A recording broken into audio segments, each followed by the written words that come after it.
Good afternoon, everyone. Thank you for coming.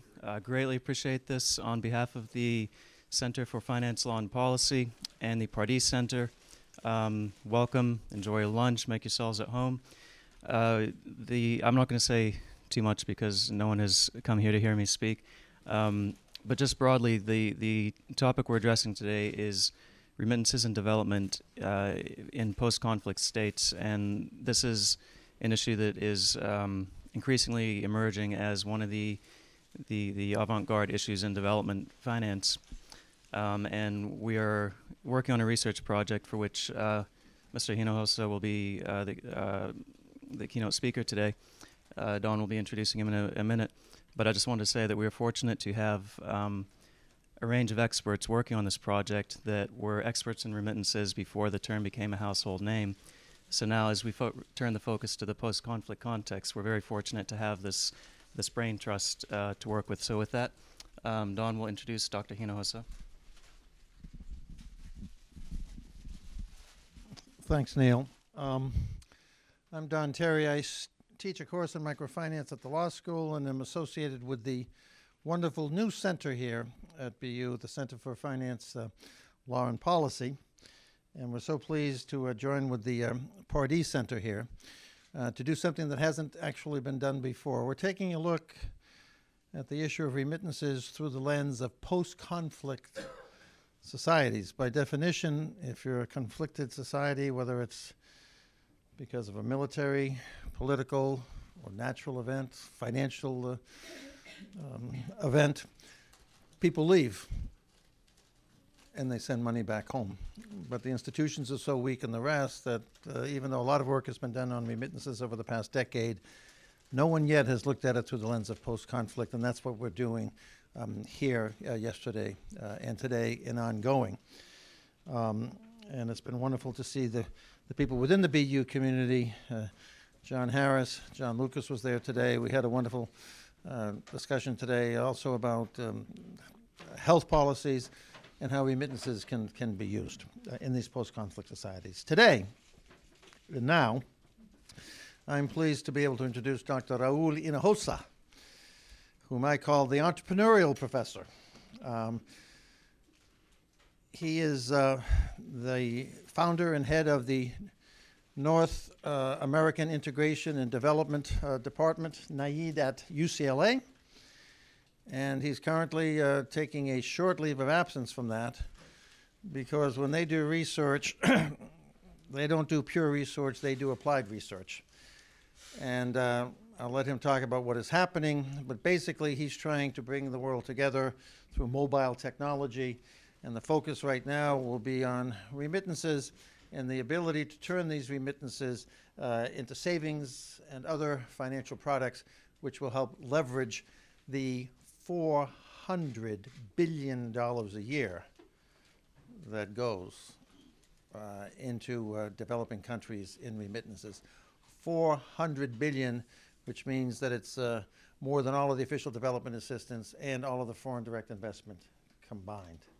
But I'll leave it now to Dr. Hinojosa, and we've asked him to give some focus in particular to what's going on in El Salvador, because that's a post-conflict country now for about the past 20 years. And he's working closely with the government of El Salvador to do some amazing things. But I'll turn it over now to Raúl, and thanks so much for coming. He showed up from California Wednesday night at about midnight, so we appreciate your coming. Brought the storm, right. Thank you very much. No, and thank you very much. It's really, well, first I came here because Don Terry tells me to do something, I do it. But then it was very excited to know through Don in other ways the really important work that's being done here at BU, both with this Center for Finance, Law, and Policy, which I think is an excellent need that needs to be filled, as well as the Pardee. I love this longer term. I'm wondering how long is that, but I am going to talk, trying to talk on some longer term issues, which is what I think what we really need to do when we're discussing the issue of if you will, conflict, because post-conflict, because we have to start with conflict, and where did the conflict come from? And I will talk about that, and also what happens after the post-conflict, which is really, I think, takes us back to the much broader issue of that we're all going to have to be facing with in this century, which is the integration. How do we survive? How do we make sure it happens, and then we do to as much as possible a success of the integration between developed and developing countries, poor and rich, around the world, which is really I think the challenge of the 21st century, and the fact that movement of people will be a very significant part of that, both from in rural to urban in a general context, but also on an international setting. It will be an unprecedented movement of people over the next couple of decades, and it's how we deal with this, and the billions of dollars that will be associated with that will determine, I think, the quality of human development and life for vast numbers of people, both sending and receiving countries. Just a brief introduction of how I'm addressing this question. As Don said, I'm the director of something called the NAID Center, and why North American Integration and Development. I was an activist way before I was a professor, and now I've become a social entrepreneur. That means I basically I'm creating technology companies and making things that I learned from my activism and my research world potentially workable. And what we do at NAID, we've also we spun off, and we continue to do a number of research projects. Right now, we're doing something with the United Nations Development Program. We're writing the first ever Transnational Human Development Report. You may be aware of the fact that they do regular human development reports.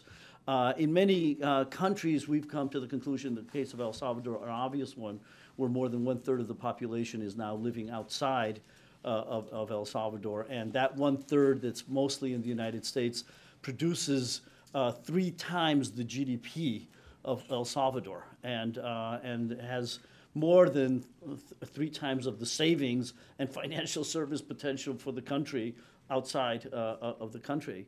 And you cannot really speak about human development in El Salvador without understanding this transnational dimension to it. Likewise, in the United States, I think there was a huge wake-up call, to some anyway, a couple of days ago on the importance of this diaspora here, and that is changing here, and the very direction of the politics in this country, if you will. Many of them who came from and both economic and also political relationships of long-standing between the United States and Latin America is now dramatically changing the future of this country. How do we begin to start looking at these issues of human development from an international perspective, particularly since the biggest crisis in the industrialized world, I would suggest, of human development is occurring right here in the United States, with more than 12 million people who basically are excluded from basic rights, legal rights, as well as economic rights. And together, how we deal with the challenges of human development across this North-South diaspora is what we've been focused on for many years. We started with discussions of trade and investment 20 years ago, and saying that migration and remittances were going to become much more dominant a form of North-South integration, which indeed they have become, and trying to develop policy perspectives for that. Well, one of the projects that we spun off is the creation, as Don said, of a technology company that is now looking at this huge boom in mobile technology. We probably can't wait to check our phone in any second now, but that's a phenomenon around the world.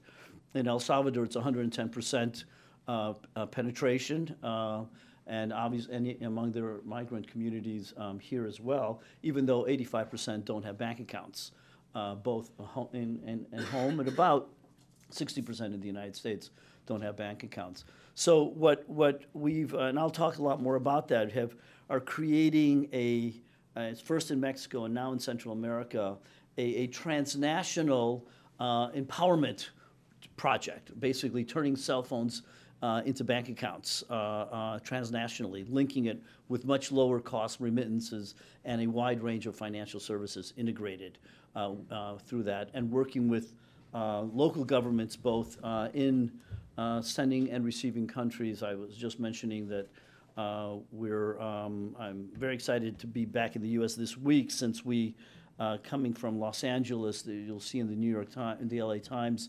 that the city has now adopted our technology for creating mobile-based ID debit cards, resident IDs for immigrants, regardless of their immigration status, which will then be tied back to their communities and the villages where they came from, which are also issuing and adopting the same technology.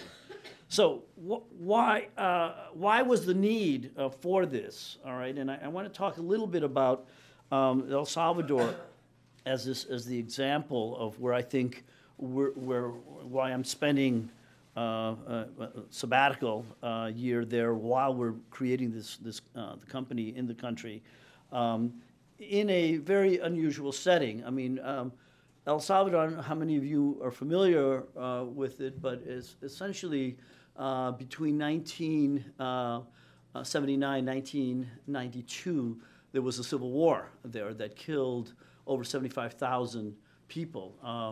The young folks in the room will not remember Ronald Reagan and the Contra, but there was a very significant part of American foreign policy tied up at the ends of the Cold War in fighting this war. And in fact, the United States spent over $10 billion in military aid in that process. I won't go into the 19th century roots of this, but it is required reading to understand the roots of conflicts. These conflicts don't just appear.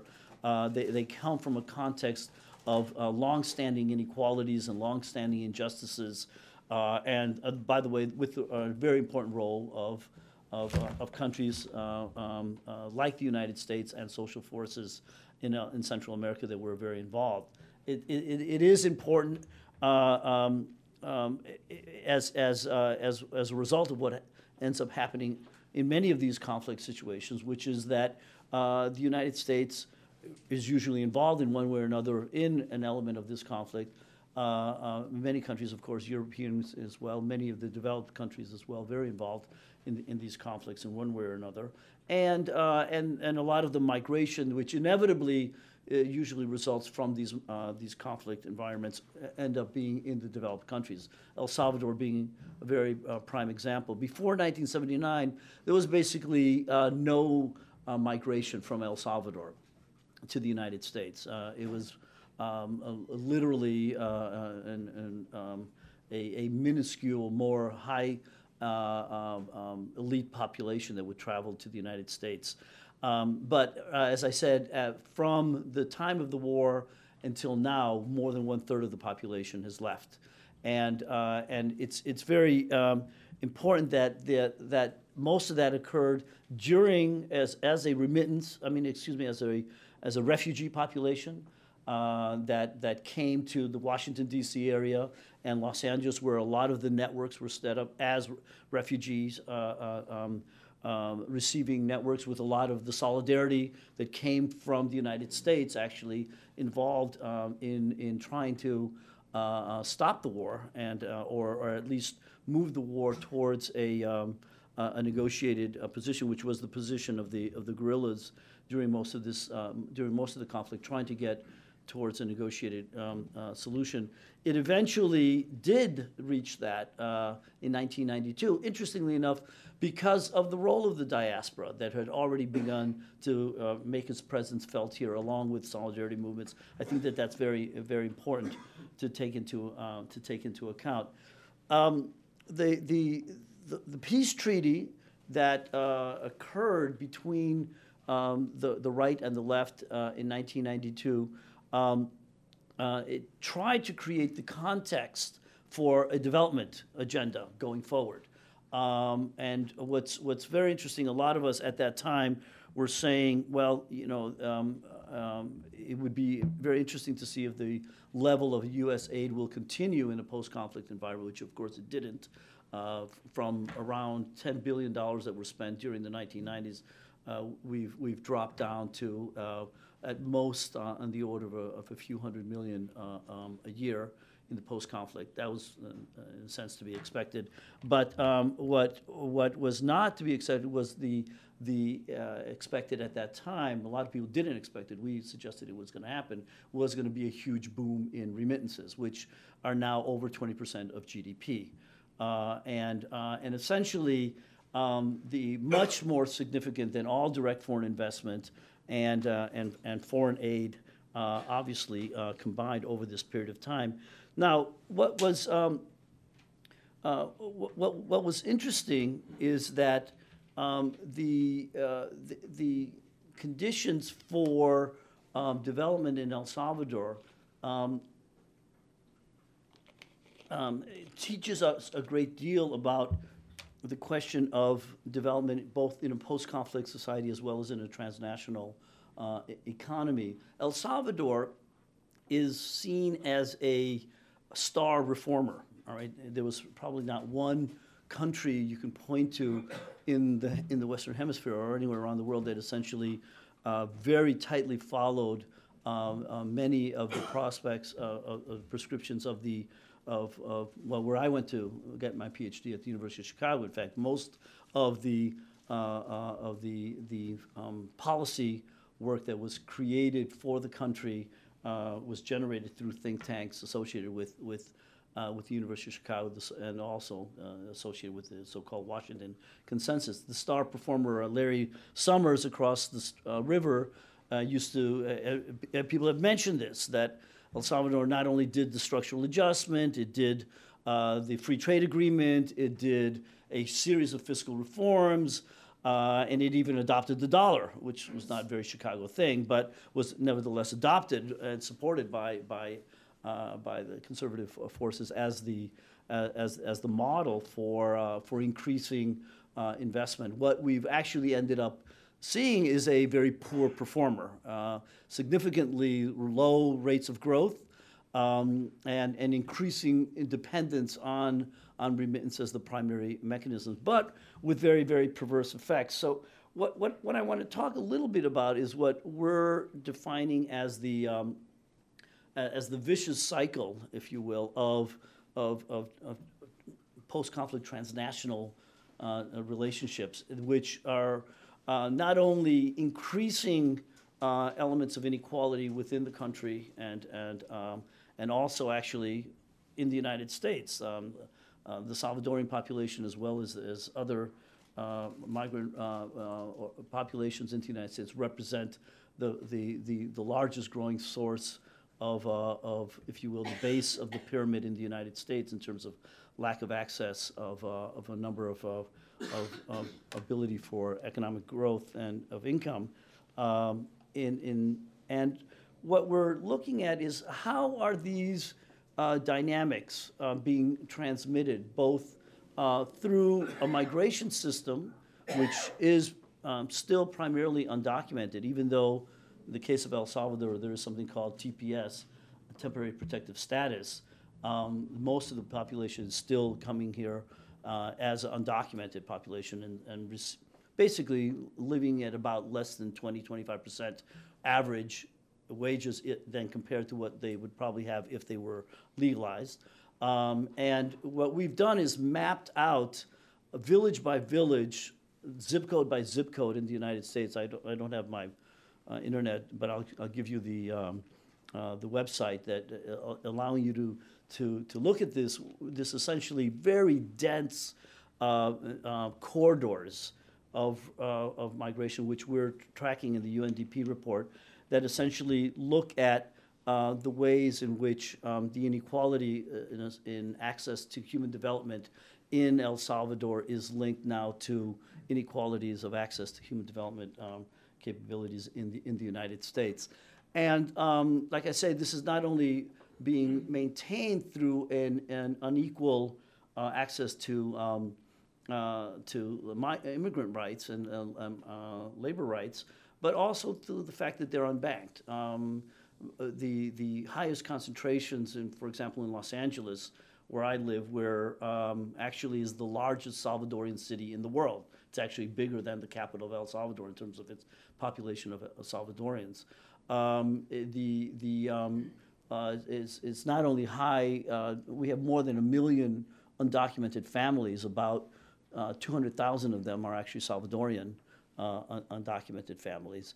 But as I said, their access to capital is extremely limited in financial services, as well as paying the highest costs associated with basic financial services, getting their checks cashed and sending their remittances back home. We actually estimate, I had sent my students out and make them live as undocumented families for a while to figure out how to survive. It actually turns out to be a very difficult skill. And the cost of being poor is extremely high, as we know, and actually the poorer you are, the more you pay through a variety of services. And then we are now looking into the villages where this all starts, right? And the dynamic in the villages that is receiving, as I said, 20% of GDP in a cash dynamic. And we were talking about this yesterday and earlier today. We're doing it through creating something that's really never been done in an extensive manner, which is serving binational households, detailed surveys of how the families live in the United States, how the families live in El Salvador, and how village economies now in El Salvador are completely interdependent with what happens in certain zip codes in Los Angeles. And actually, I'm dying to get to North Boston here, which turns out to be where 60% of the people from one village from Aguachapan all live.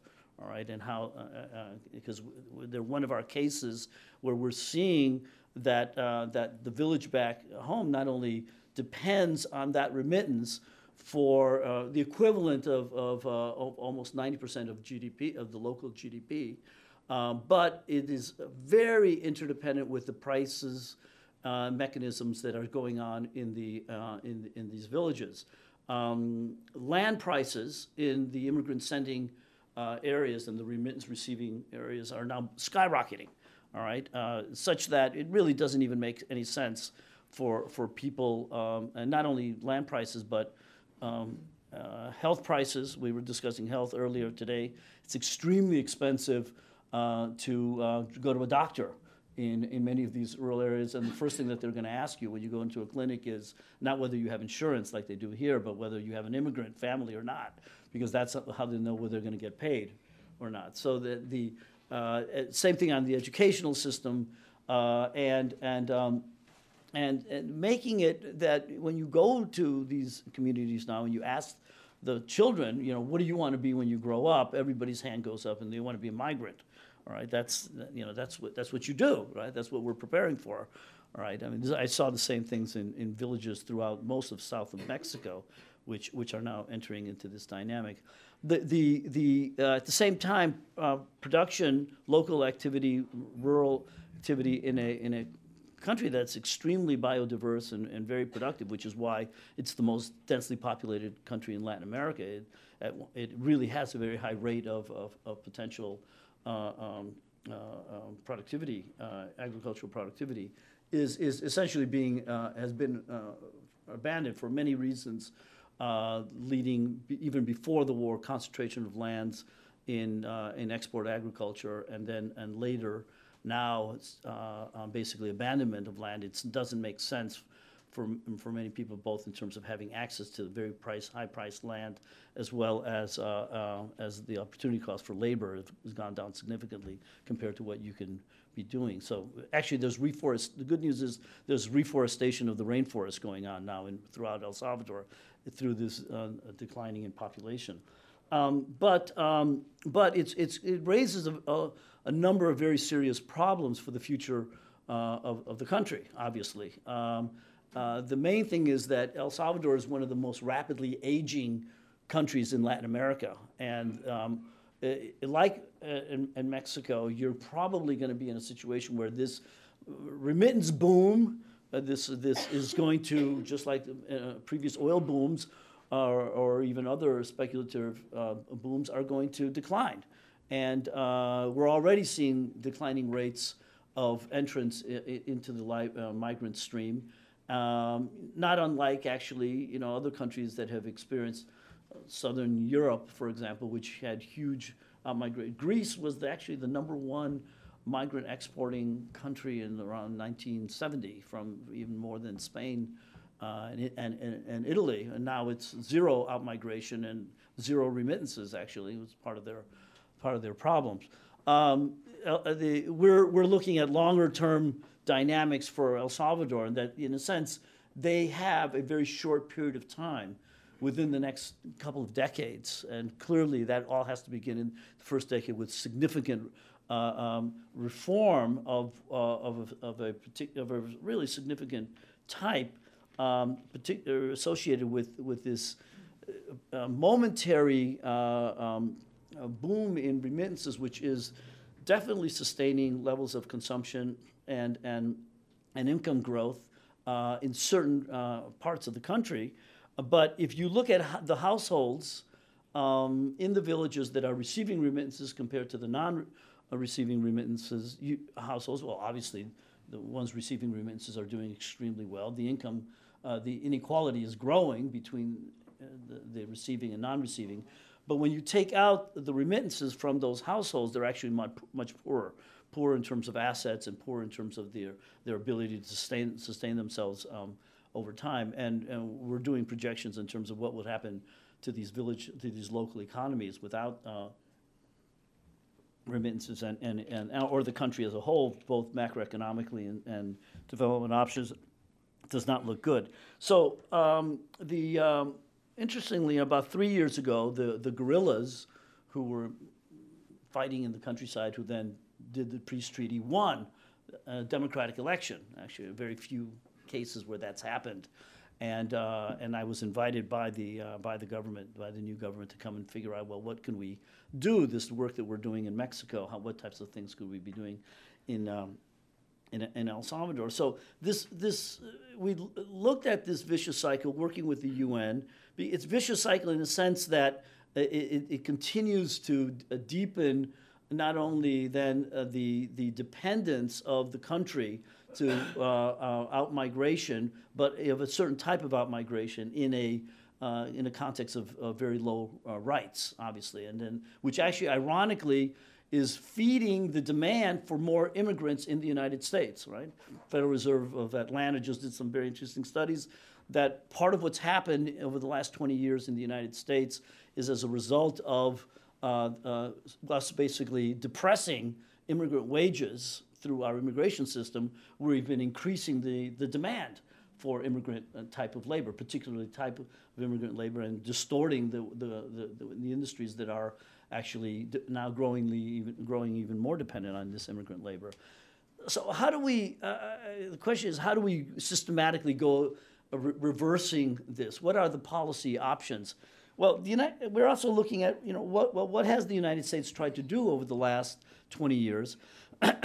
And what's interesting, there are two major focus has been the Millennium Challenge Corporation in the last 10 years, and something called Partnership for Growth, which is the initiative of the Obama administration in terms of global development. People may be familiar with it. El Salvador is one of the 4 countries picked around the world, along with Ghana, Tanzania, and the Philippines, which actually, except for the Philippines, really don't have this intense transnational dimension like we have in the case of El Salvador. But what's very interesting is that in all of these initiatives, both Millennium Challenge and Partnership for Growth, Partnership for Growth, which was, again, developed across the river here with Ricardo Hausman and company Velasco, and I'm blanking on my buddy's name, but that's okay. Which basically argued that in order for us to determine how development policies should be designed and implemented, we have to be able to identify the problems statistically so that we can actually have an impact that can be measured statistically of one form or another. The problem is that both Millennium Challenge Corporation and PFG completely ignore the migration and remittance aspects. All of the fundamental barriers to growth, if you will, which is what the analysis of diagnostics tries to identify, completely ignores this, which we have found that is the most determinant problem in most of the country. And as a result, the policy prescriptions that MCC and PFG are proposing not only do not address any of the potential problems as well as potential solutions associated in migration and remittance, it's completely ignored. Well, that was one of the first things we're trying to do, is create an alternative data base to actually show the incredible significance of migration and remittances for the challenges in El Salvador, as well as other policy prescriptions that have to be thought about. For example, U.S. immigration policy. U.S. immigration policy turns out to be an extremely important lever with respect to the future of the country of El Salvador. I've been doing work for many years looking at the economic impact of immigration reform. In fact, our research, as well as other people have come up with similar conclusions, indicate that the impact of immigration reform would be much more significant, for example, than anything you can continue to try to do in terms of free trade or even investment liberalizations. But the benefits primarily come to, guess where? Here, the United States, right? This is where, if you will, sort of, freeing the base of the pyramid and bringing them into economic mainstream would have dramatic effects. I mean, we did a study with Center for American Progress and the Cato Institute of all places, completely left-right, which we came to the conclusion of over $2.6 trillion over the next 10 years in terms of economic benefit for the United States. Okay, turns out that's good. But if you look at it in a computer general equilibrium model with the sending country, turns out it's not necessarily that good for El Salvador or Mexico. Why? Because as wages go up, which they would, like Ronald Reagan's post-IRCA, we know that would happen. The demand for immigration goes down, interestingly enough, and that continues to put downward pressure. And the impact on remittances is not exactly clear. It does seem it would have an initial increase, but then we're probably moving into a different type of a demand structure for immigration going forward. So what we've been saying is that we need to complement the immigration reform with remittance reform. What does that mean? Okay, and essentially what we need to be thinking is that the critical role of financial intermediation of remittances, we think, and at this point our models suggest that it would be much more significant than anything you'll do both on trade policy as well as immigration reform policy, as well as anything else you can do really with respect to financial intermediation of remittances. So what does that mean? What would that actually entail? Well, what we're doing, and this is, as I said, this is where this technology project comes in.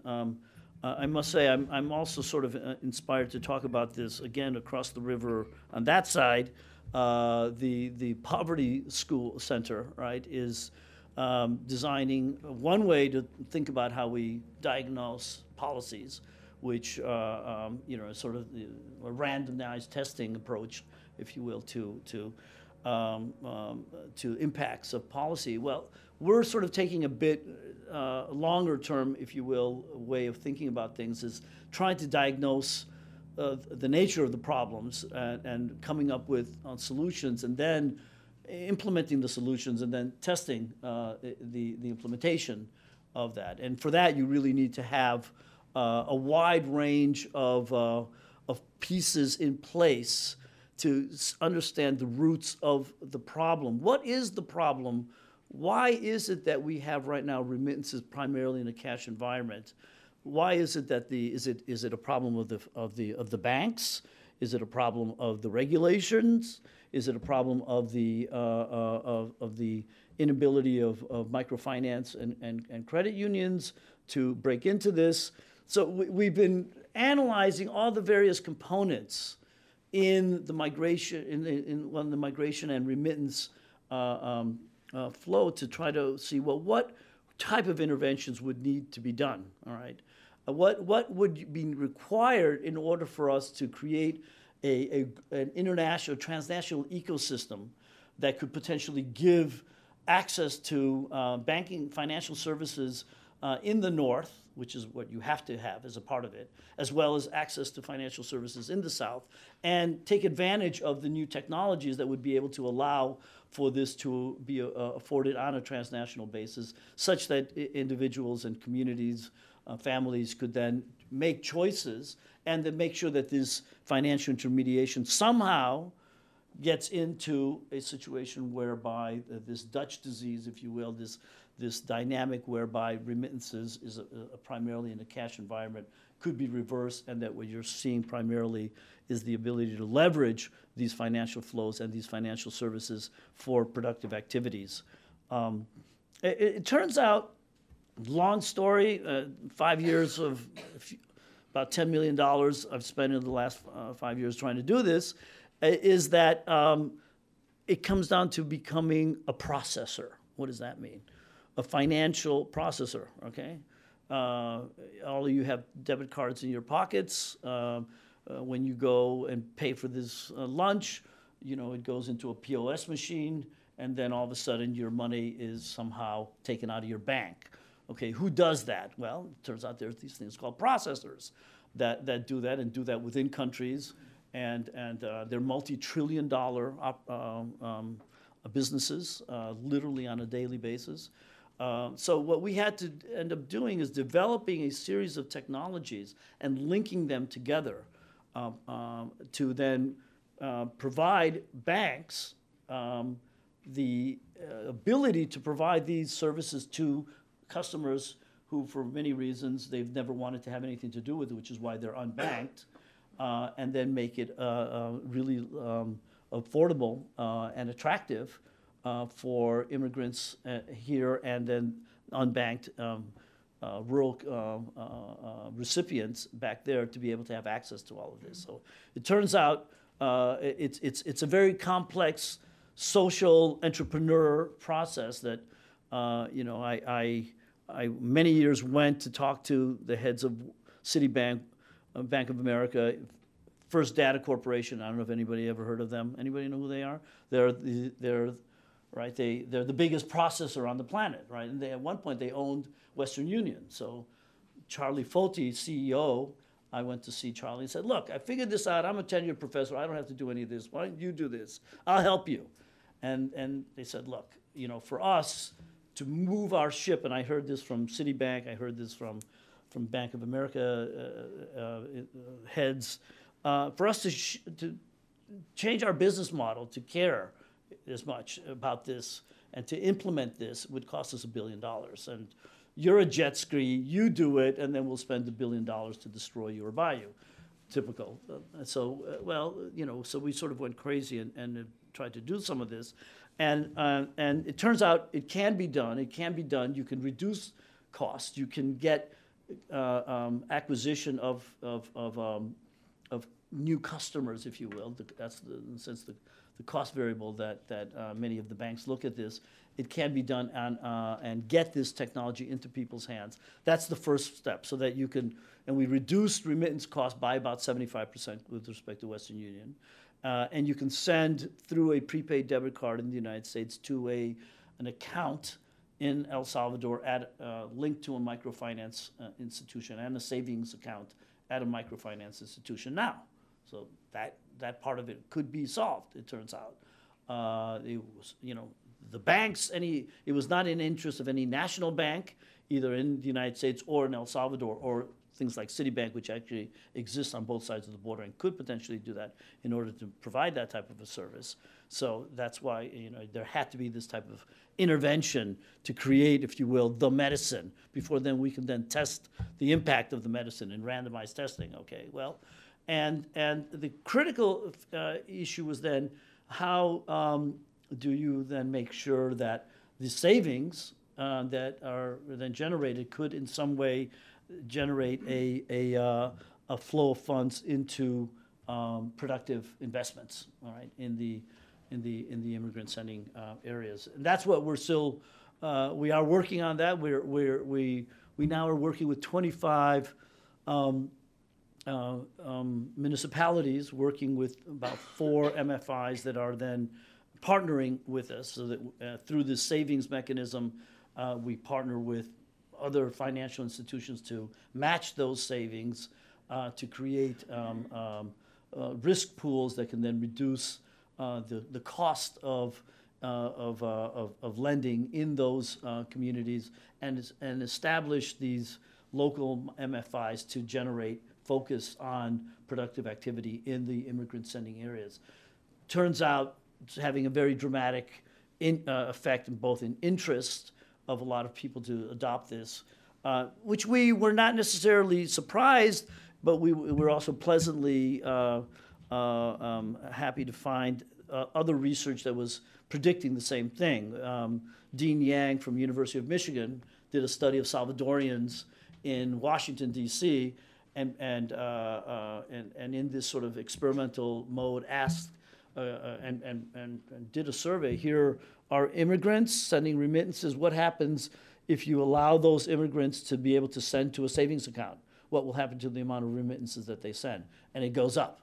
But more importantly, what happens if you provide them a mechanism whereby they can send money, and then from the U.S. control the access to that account, to that savings account, not letting it the local family necessarily be able to go in and raid it and use it how they want?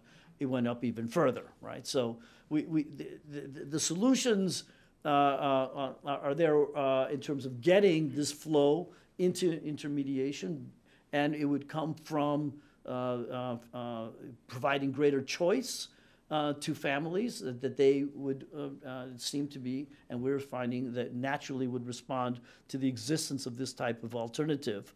And then the question is, what type of a macro impact will this have?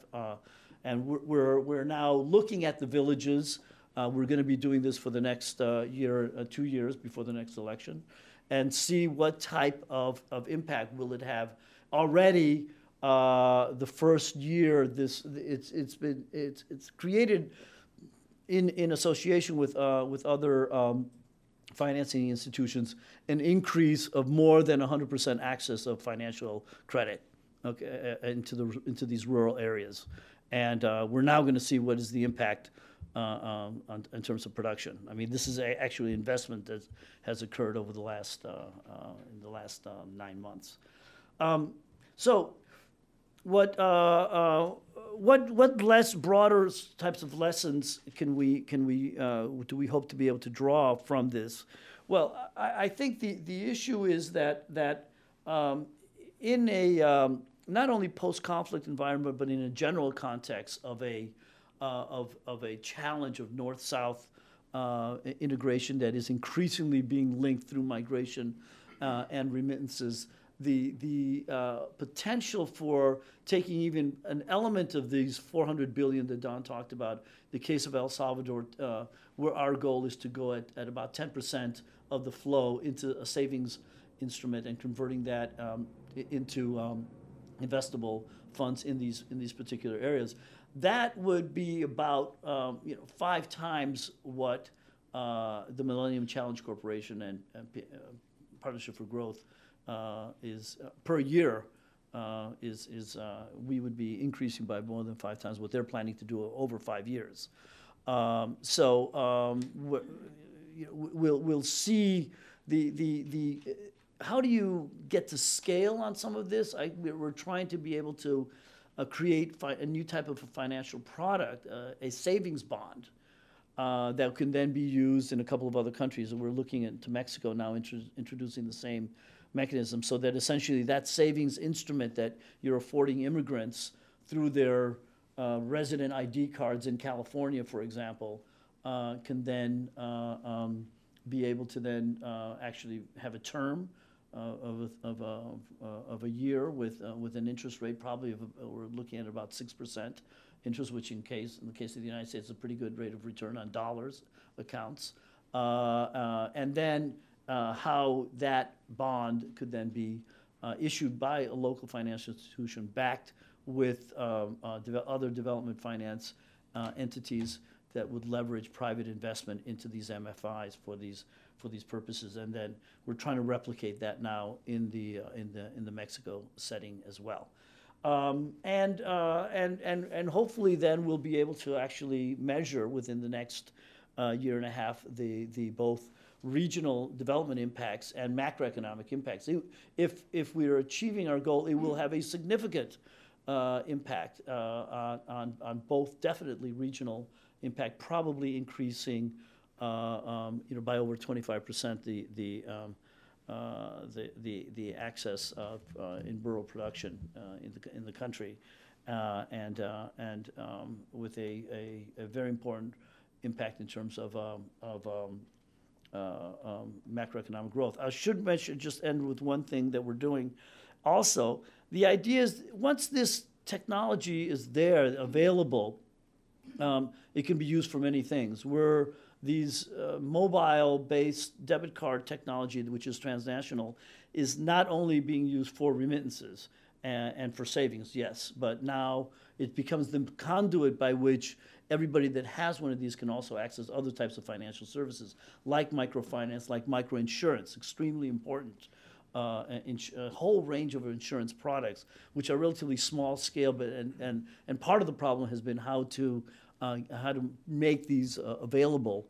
Well, the electronic platform allows for this to happen. Other types of insurance, health insurance, we're working with the National Health the Social Security Administration to provide buying of health insurance for their families back home on a relatively small scale. Again, the problem has always been the mechanisms, the ability to have the transaction costs reduced to be able to make these types. And finally, the way it's moving forward, and this is, I think, really significant opportunity in terms of its scalability in multiple different countries around the world. What's really making this financially viable, both from us as a company, even though we're definitely, we have patient investors, we do have to present a rate of return, but more importantly to governments, who we are providing all of this technology available at no cost to the Salvadorian government, right? This is all being done through the ability of the providing of these financial services at lower cost, with charging smaller fees compared to what everybody's doing now, and being able to make this infrastructure available. The one thing that we are doing with the Salvadorian government that does make a big difference is that we're making it available for them to use it on a much wider scale. And for example, for subsidy payments, all right? So El Salvador, like most developing countries around the world, subsidizes lots of things.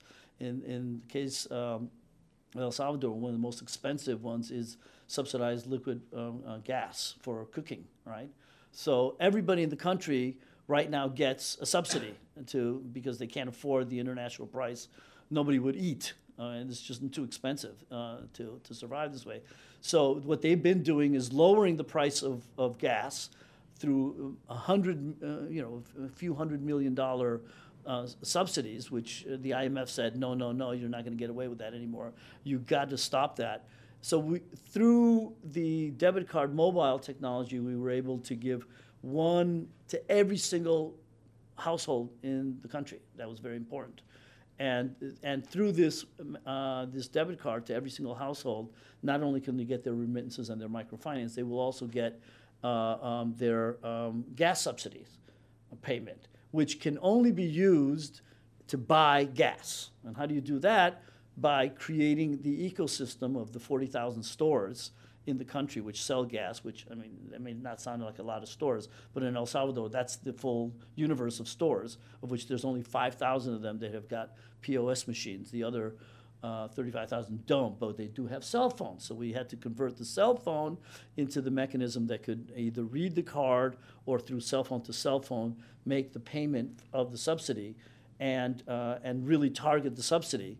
And through that, we were able to reduce the budget deficit. Well, the projection is reduce the budget deficit, fiscal deficit of the country by over 25%, just on one subsidy through this platform. So, I bring it to your attention as I think a really breakthrough moment. I've been waiting for this moment for 20 years since we've been thinking about migration, remittances, and mobile technology. When was it going to get to a point? We've been, in the trenches building this stuff. It doesn't happen by itself. It's very interesting why the banks and the telcos are not taking the lead. It does take this new wave of social entrepreneurship and semi-crazy capital to be able to make some breakthroughs, I think. But the good news is it can have a really, really dramatic effect. So I was eager to come and talk to you all about it, and I think that in the post-conflict context, we will write it up as a case of ways in which the ability of creating a new consensus in the country that emerged from this conflict, I think, has got a viable future.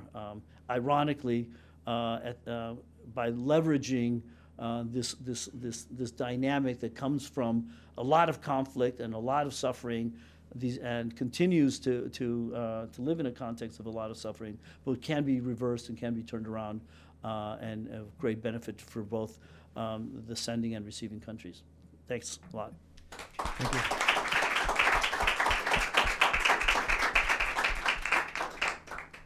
Dr. Hinojosa, thank you very much. Dr. Hinojosa has agreed to answer some questions and really just have some conversation. First of all, I thank you again. I found that very insightful, and there's a lot in there to unpack. I do ask that if you have a question that you talk into the mic. We have a mic at the back, and Lisa will bring it to you. It's a small room. I know we can all hear each other, but it's also for the filming crew to make sure that we can pick up the audio for the recording.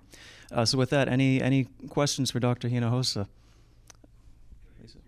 Oh, sure. Well, Lisa's right. Oh, okay. Doctor, thank you very much for that wonderful presentation. Your enthusiasm for the subject matter is palpable. And thank you, Neil, for organizing this, and thank you, Don, wherever you are, for inviting Dr. Hinojosa. And we intend to take you up on your statement that you will do whatever Don asks you to do in the future. So get comfortable here in Boston, okay, because there will be more return visits. Just a kind of a general question, maybe to set something of the table. We just completed a very contentious election where one party chose to victimize, I guess if that's the right word, immigrants and immigration. And we all know how that election turned out, and I think we're all familiar with the demographics of that election, and I think we're also familiar with the fact that that particular party is reassessing how it goes about the interface it has with the issue of immigration and immigrants. Question, how do you see that political dynamic playing into the fascinating issues that you laid before us today? No, great. I keep a very close touch on this. I mean, having been to the University of Chicago, all right, and and I try to keep, as I said, I publish with the Cato Institute just to, I'm obviously not, a right-wing libertarian, but I think it's extremely important that we have a rational dialogue on this issue of immigration, and at least to make sure that people understand the facts about what are the choices open to the country. If people want to deal with it on another other than economic and emotional basis in terms of what their feelings are about the changing, demographic and cultural face of the country, as Samuel Huntington did, just before he died, But let's not confuse the issues, right? Let's get very clear that there are solutions on the table right now. That moving towards comprehensive immigration reform is by far a much, much better equilibrium than where we're at now, in almost in every respect that you can think of. And I'll go to the Center for American Progress. We just did national studies in about all the swing states and a bunch of other states, looking at what would be the impact of, self-deportation, deportation scenarios versus legalization versus, which I think is going to be the issue, by the way, coming up right now. Is going to be the guest worker, right? That's going to be where the debate is going to be. If the Republicans really say, take to heart, oh my God, the demographic train is leaving the station. You really want to have Latinos forever vote 70% against us. It doesn't have to be that way. Ronald Reagan didn't do it that way, as I say when I get on Fox News all the time. But the real issue is going to be whether the regime is going to include guest workers or not as the primary solution. And I think that's where we should get ready. And we've already done the research on that, by the way. And no, guest worker program is not the solution. It's definitely suboptimal. It actually continues these elements of the vicious cycle that I talked about. What I am concerned about is that in the debate, what will happen is, which has happened in almost every single immigration debate in the past, is that everything I've spoken about will be completely ignored, right? Which is the issue of the migrant sending regions and countries, which again, they're all rah, we want immigration reform, except, when I show the presidents down there, hey, guess what? Ain't good for you necessarily, right? You better be careful what you wish for, because if we don't use this moment and, to talk about these new types of immigration, of remittance and development relationship north-south, right? Immigration reform in the United States may not necessarily be the complete answer to the problem here from your point of view, from the developing country's point of view. Now, we've seen in the past, right? IRCA, Immigration Reform and Control Act of 1986, led to a major commission on migration and development. A lot of people wrote a ton of books, and eventually we came up with NAFTA. NAFTA was one of the conclusions, by the way, of that commission. So I think that what part of what we're trying to do now with this UN study, and I'd love to come back with and continue this discussion here as this debate goes forward, is that we have to broaden the discussion. It has to be yes, immigration reform is complicated enough, and it's going to be messy enough, but we have to, I think, from our perspective, bring in this question of remittances, which was ignored, by the way, in 1986 immigration, and that entire, whole commission discussion was basically, even though some voices were out there, I know you were writing already back then about remittances, that it has not been brought in, and it's fascinating. It is a complex issue when you start looking not only immigration reform, but this transnational way of seeing, which is what we have to do. We basically have to learn, and we have to teach our students and teach our researchers that, no, you don't get a pass on this one. You have to get complex. You have to look at the full. And by the way, regulators, no more of the compartmentalization. We have to force leadership to understand the problems of it, it's a big challenge, believe me. But so I do think we're going to have the debate. I personally I'm not very optimistic in terms of where it's going to end up. You know, I think a lot of that's why we're doing what we're doing with these city ID projects is sort of the anti-SB 1070 from Arizona in reverse. I think what's going to happen eventually in this country is that there's going to have to be a grassroots movement, city by city, because if you look at all the cities, they're with it. They're with immigration reform. They want immigrants. They've seen the value of it. Where immigrants are most are where you get the most support for immigration reform. Where they're not, that's where you have the problems, ironically, from a political point of view. So we're building up strategies, cities by cities, for immigrant incorporation, not waiting for immigration reform. And I hope it will happen this year. I'll be very involved, but we need to continue really building a lot of work at the grassroots, both here as well as the sending countries, and finding these alternatives and showing that other things can work, so that when the moment finally does come together, that we're ready to have this much more comprehensive discussion. We'll have stuff on the table to talk about. I'm talking too much. Okay. I wonder if you could talk a little more specifically about the conflict situation. It strikes me that El Salvador is a strange case because the politics in the 80s made it so the Salvadoran refugees were generally not recognized as refugees. So the issue of illegality is actually more relevant there than it is in most post-conflict situations. Ethiopians, Somalis, Iraqis today, the Hmong, other groups are mostly legal here, and so the issue of illegal immigration is not relevant. But the issue of a regime that is hostile to them actually is, and so the idea of being able to work with the regime in Ethiopia or Somalia in order to ease remittances strikes me as challenging. So I'm just wondering if you could talk more specifically about conflict and how it affects the type of remittances and how you can move forward on that. Right.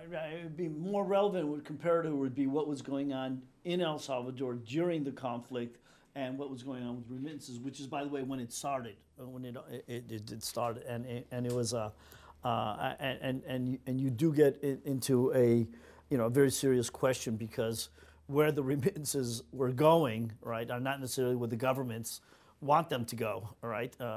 Either from the north or in the governments in the south. I mean, again, I think that in general, we were talking about this today. I mean, I think that the toolkit for the State Department and other folks interested in the conflict dynamic has to be the ways in which we create the mechanisms for remittances in a way that's identifiable, or else you won't get through the anti-money laundering, anti-terrorism stuff. So you've got, I mean, my solution simply would be to give every person from a post-conflict society, when they get to there, give them a bank account, be it a prepaid debit card that was specifically allowing for remittances, okay? And then the question is, what mechanism are you going to create for the delivery of these mechanisms in the conflict environment? And they can vary. That context, can vary depending on. I mean, obviously, even in we were talking about Somalia earlier today. I mean, you have the cell phone operators work, right? The critical issue is really, what type of even rudimentary relationships can you establish, and the real mechanism, the thing that you have to worry about is really, we talked about this earlier, is the ecosystem for the payments, right?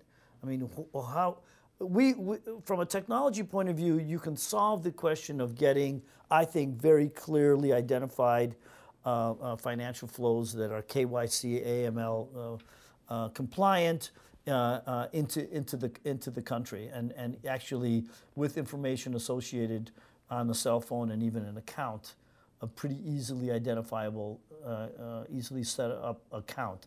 Then the question is going to be, do you have the ecosystems in the stores, networks, to be able then to charge, to cash that out, right? Now, can you do that in a conflict situation or not? I mean, it depends on what level of the conflict. It would seem to me that that would be one of the first things that you would want the negotiators or the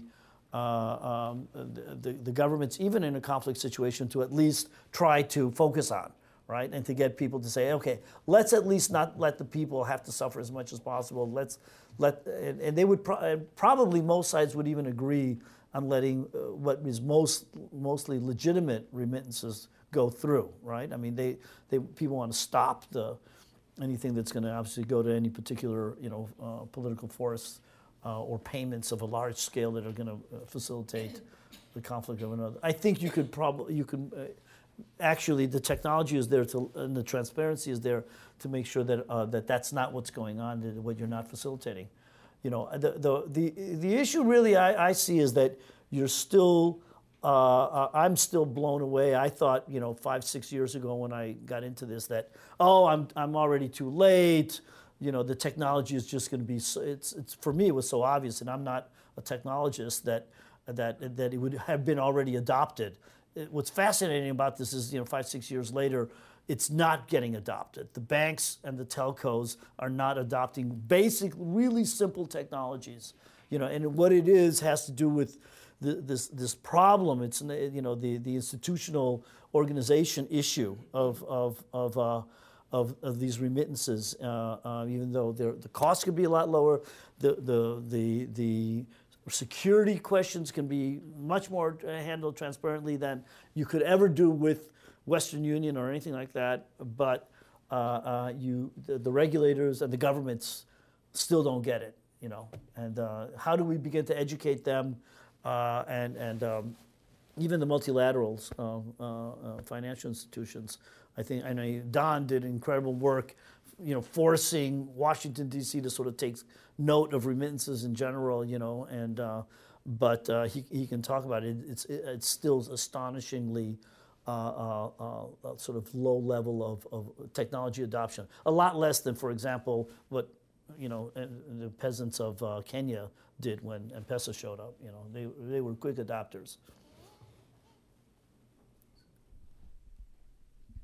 Yeah, hi, I'm Tim Wise from the Global Development Environment Institute at Tufts University, and I'm really I'm trying to figure out. My question is about market failure,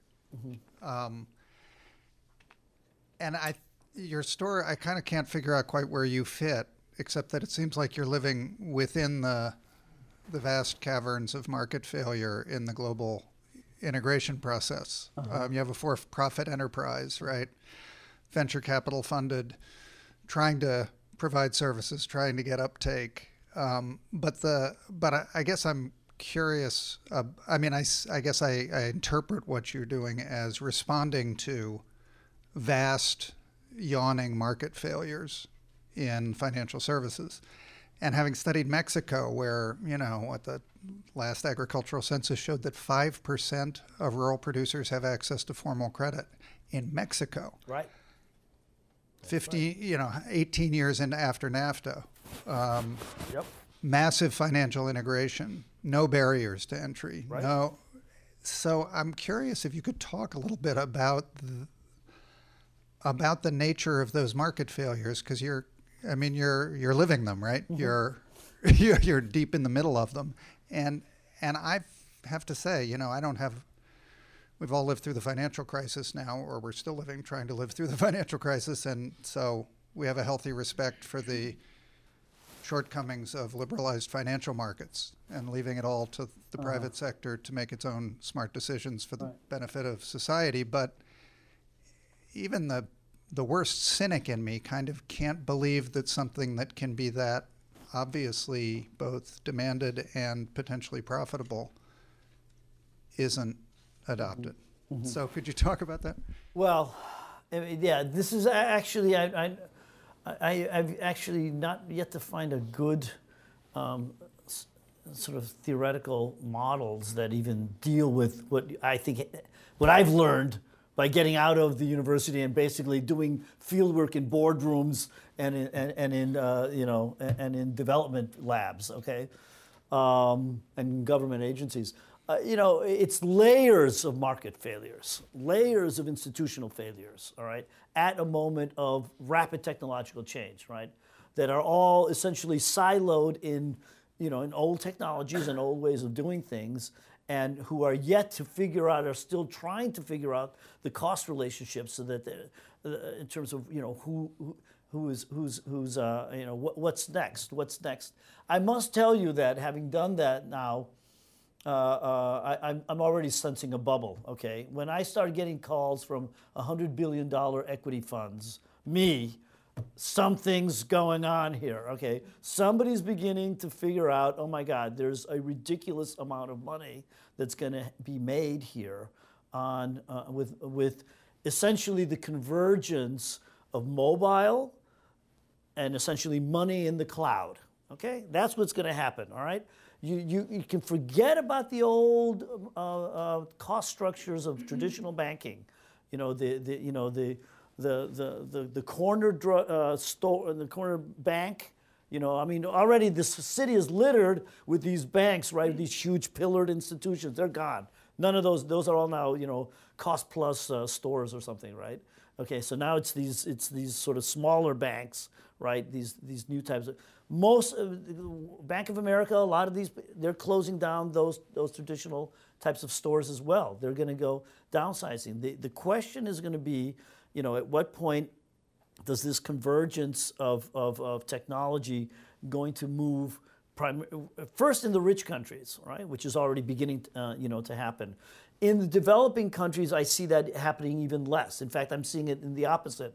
I spent a lot of time. In fact, I hired one of my CEOs is a guy who I hired from 35 years at Citibank, okay? And so I go into Citibank boardrooms a lot. And what I'm seeing is the opposite. I'm seeing them even going further towards the top of the pyramid and abandoning, at least in Latin America, the base of the pyramid as a market objective. So what I think is going to happen first, there's going to be this dramatic transformation in terms of technology and finance in the developed economies, right? And that's going to take a while. And in the developing world, I actually think. And both developing smaller banks. The interesting opportunity now is basically what I'm doing. I mean, I essentially created, as I said, a processing company, right? Which is essentially, I actually do processing for Citibank and multiple small banks, and I get a small bank that's willing to take a risk in terms of a new set of products, all right, and do all the regulations associated with the new set of products. I have to build the software, and I have to build the transnational ability for that to happen. Okay, I hope there's none of my competitors in the room. And then you build that sort of software infrastructure, right? And then the real hard work begins in partnering with local ecosystems, all right? That's where, this is very expensive stuff, right? So it's not even a market failure or even an ideological failure. It's almost that, a lot of it, well, I mean, the market isn't even developing yet, right? Developed yet. Yes, the failure comes in with the blinders that the major institutions are bringing to the table. The telcos and the banks and the processors and the regulators are all coming in with blinders of all different types, right? So yeah, this is the moment where, Ignacio Mas, I don't know if that name is someone you know, but he basically argues that it's the bank-led versus the telco-led, or this potential third way that he thinks, which is we would consider ourselves, which are these sort of interesting new social entrepreneur technology companies, right? Who knows? Eventually, maybe what Charlie Foti says is right, and they'll spend $1 billion to destroy me or buy me, and then I can go home. But in the meantime, we're going to slog away. In the back there. Yeah, I'm a newcomer from north of the border, so I guess I'm a migrant from Canada. From Canada? Yes. And I have a question about security. Because if in fact there's so much money going backwards and forwards, and if in fact there are one or two mafias in Central America and North America and elsewhere, why haven't they discovered this money flow? And what about transnational organized crime? Because not all immigrants are like me. They're not all nice. Well, I would say that the transnational criminals already have their bank. They got a bunch of them, and they're usually some of the biggest banks in the world, right? I mean, we only find out about these huge multi-billion-dollar financial flows and money laundering flows when there's usually a bankruptcy. Like what did we find out about Wachovia, right? All of a sudden, and of Citibank every now and then. I won't go into much more detail, but you get the picture. If you're a big money launderer, you don't need a bunch of small mobile phones to do with your business. Okay, you're already taken care of. All right. The issue. Your other question is, why aren't there more small players getting involved in it? There are, actually. It turns out, of all places, South Dakota, is becoming a new center for banking in prepaid cards. There's like 2 now multi-billion-dollar banks that are in about 4 actually multi-billion-dollar banks in South Dakota, which are national banks. On the internet, nobody knows you're a dog, right? You could be Citibank, or you could be a little bank from South Dakota, and you operate on the payment systems, right? And you actually have the same legal right and regulatory authority to do exactly what a huge bank can do, And a couple of banks are now in Minnesota, a few banks in Minnesota. Enid, Oklahoma. My first bank I ever worked with, I met at the Inter-American Development Bank, who they showed up at a conference and said, gee, this sounds sort of interesting. And they were well capitalized and independent. And we went off to the races and created the first ever prepaid debit card with international remittance. And I got a Canadian bank, by the way, Scotia Bank, on the other end to be my issuer there. All right, so. And then they dropped the whole thing, ironically enough, because they couldn't make enough money, right? And that's the other dimension of things. This is a whole new world. This is not the banks can make a lot more money doing other things that they feel that their transaction costs merit their attention. This is high transaction oriented, but. Technology is now allowing that to be a lot cheaper, but it's still not something that is in their core missions. Will this change? I think it's inevitable. Not now.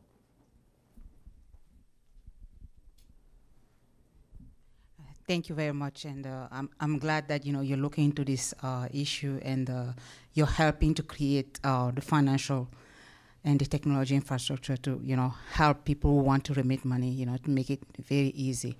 But my question is, we know that first-generation immigrants usually give more than second and third. So as you go, further along, the amount of remittances, decrease, and because the bond, the strength of the bond with the people left behind, decreases also. And you said somewhere that there's a boom in terms of remittances now, and if the U.S. government, is going to reform immigration to make it not necessarily easier for people to come in illegally and control the border, then we're probably not going to have a lot of people coming in. The second issue is we are less than 2 months away from the very dreaded fiscal cliff, which means that foreign aid probably is going to be on shopping, on the table, and we know that Europe already is not doing well. So, what do you, how do you advise a government like the one in El Salvador, or all those other governments that benefit largely from remittances, to make sure that they can hang on to the impact of remittances the longest possible? Because the people who give remittances make it as a gift. Right. the first generation make the most of it probably as a gift to people who receive it. So the recipient usually have more control over the money. What incentive do they create to allow probably second generation, third generation to make sure that as they send money, it becomes more of an investment for them? Right. No, I completely. And my first message to all the governments is you're living on borrowed time, and you're going to end up with a shell of a country very soon. You better get ready for it if you don't do something significant. I would say, and what that means is obviously taking advantage now of this flow of money that makes sure and to use it wisely. What does that mean, use it wisely? Again, my most interesting example is Spain, the Spanish case that already had a sort of rural infrastructure of finance before the large-scale migrations, in the 50s and 60s. And when remittances came back, it strengthened that operation and was able to then actually survive what is now up until the crisis a while ago, a really, really powerful, strong financial infrastructure. That's what you want. That's what you want to make sure you're doing through this period of the hump of migration and remittances, that you use this money coming back.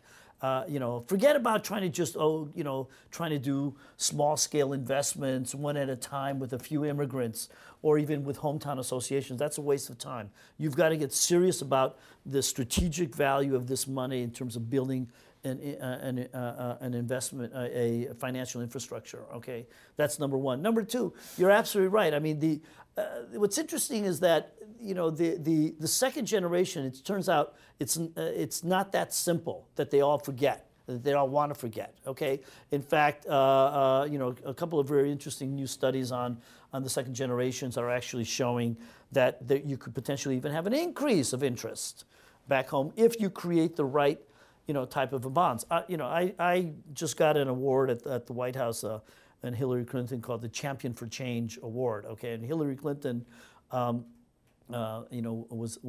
there, and part of the reason I got that is that I've been working with her on this very interesting thing that she's been doing on diaspora and development initiative. Right, they've had 2 conferences now, and I think she's figured it out. That the critical role for the opportunity for the United States going forward is exactly tapping into those diasporas now, this year, making sure that you try to figure out how to get that diaspora here involved in development prospects back home. And I mean, if it's done right and we really use this as a new phase, generational. A decade of infrastructure, financial infrastructure finance through these billions of dollars of remittances, the United States could be in an incredibly strong position globally going forward. Okay, as the next generation, and that's what the Republicans have to understand too. You are so lucky. The United States is so lucky that they want to show up in an aging economy. Okay. I mean, we're exactly at the moment when you've got to figure out who's going to pay into the Social Security system and who's going to pay into a lot of other things, and more importantly, can reposition the United States into the 21st century as it redefines itself, out of this, very unipolar worlds of the 20th century into these multipolar worlds, and you are able to become the arena where all these diasporas are connected and they're financially linked and they're empowering and they're also talking to one another here. I mean, this situation in LA, we always sort of thought it was going to happen, but now that it's becoming a reality, we've launched this project now in Oakland and Richmond. Now we're about to do it in LA. All of a sudden, all of these immigrant groups, the Vietnamese and the Korean telecoms and and Echo Bank from Africa are showing up and saying, how do we get part of this? How do we get involved, in this type of stuff? So things that they've never really done before. All of a sudden, this diaspora is they're getting it, this incredibly rich resource for back home. Like I said, in the case of El Salvador, and we're going to publish all of this in this Transnational Human Development Report, 3 times the entire savings of the country is in the diaspora here.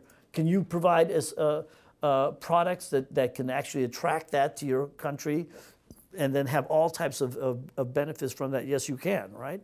But, how do we start structuring these things as strategies?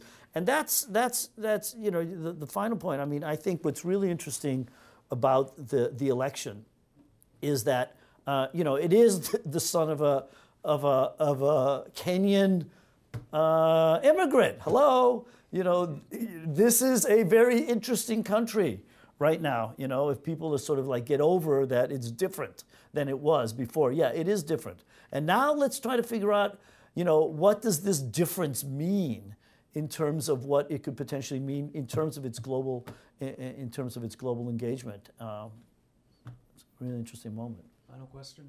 If there are no others from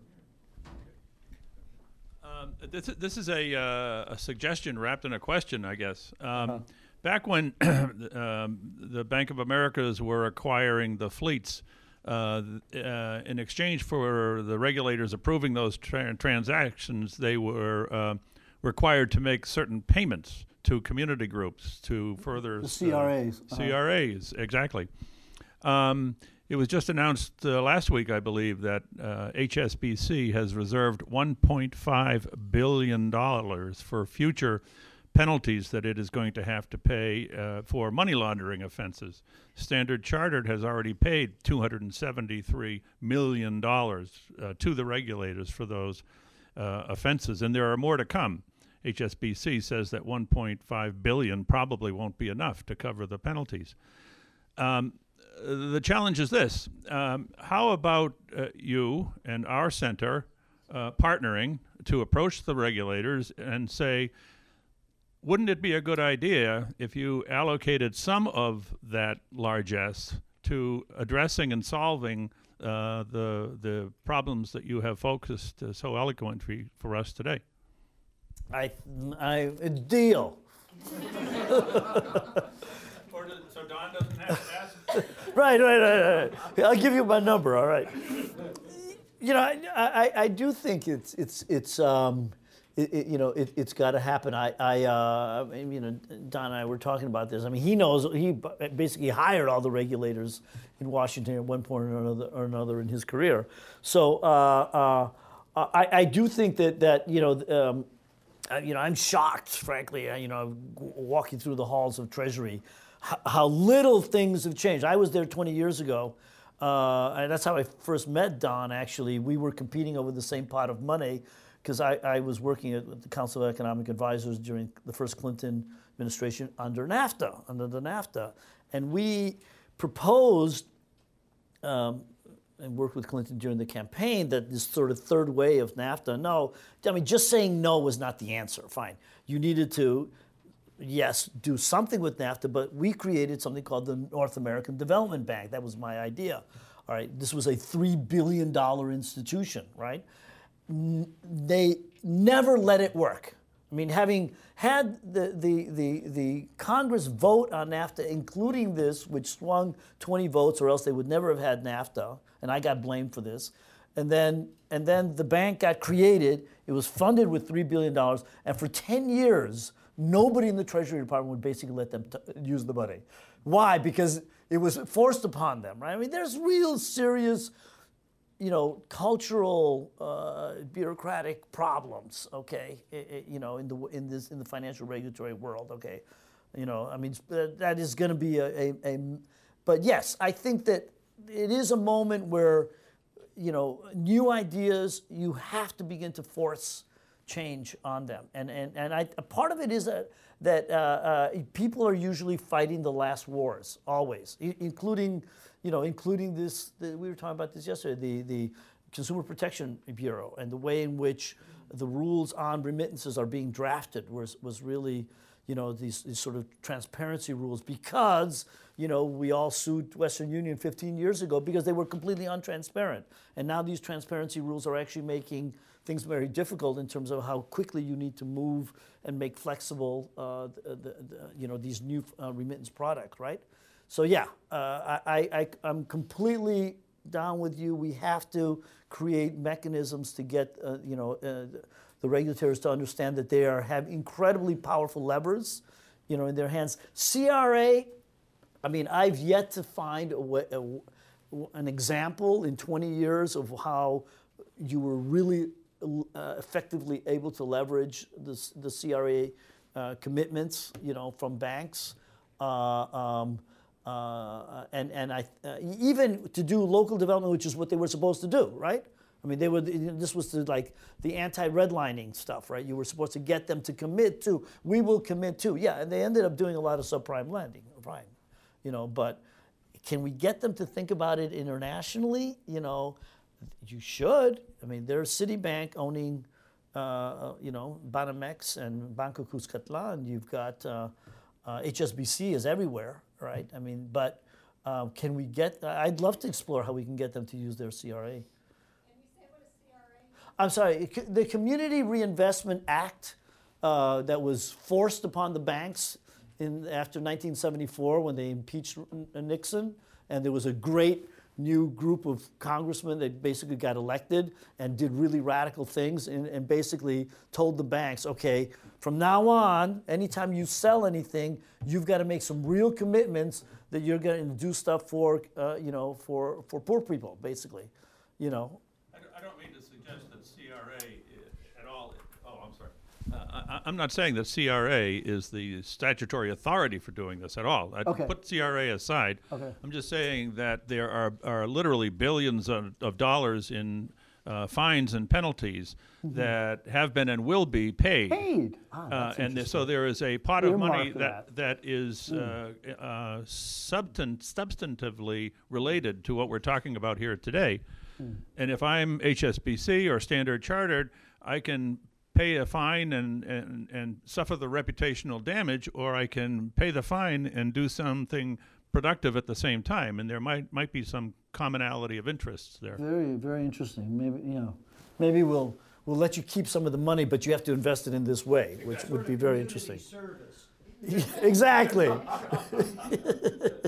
I would love that. Exactly. Make sure they wear orange jumpsuits. Okay. No, just kidding. They're taping this. I didn't mean that. We'll edit that part out. To learn even more about this, in a few months we'll have a report coming out that covers a variety of other topics related to this, and also take Professor Terry's course in the spring. So with that, Dr. Hinojosa, thank you again so much for coming and sharing with us. It's been a pleasure, and I feel like I speak for everyone when I say we've learned quite a bit today, so thank you. Thank you.